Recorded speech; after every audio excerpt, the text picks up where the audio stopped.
Welcome to the Slop Temple. We pray this video helps. You begin by opening the image and making a duplicate to preserve the original. This protects you from irreversible edits. Once done, zoom to 100% so you see the exact glare edges and reflections. Now select Tools, then Healing.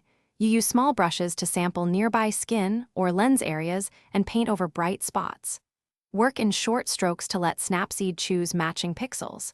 Make sure to undo and retry if the result looks smeared, because precise placement matters for a natural repair. Now refine. Tap Selective and place a control point beside the lens to reduce brightness and structure a little. This helps blend reflections without flattening skin tones.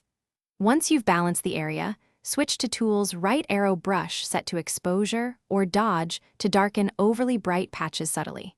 You paint with low flow and multiple passes. This gives you control rather than a single heavy stroke. Make sure to compare with the original toggle so you confirm the correction is invisible but effective.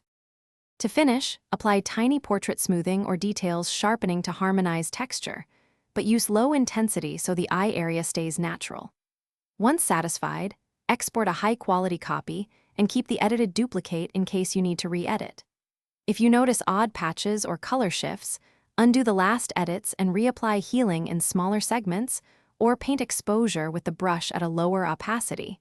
This usually removes artifacts. Troubleshooting. When healing fails, sample farther away for better color match. Thanks for watching. Consider subscribing if we helped you.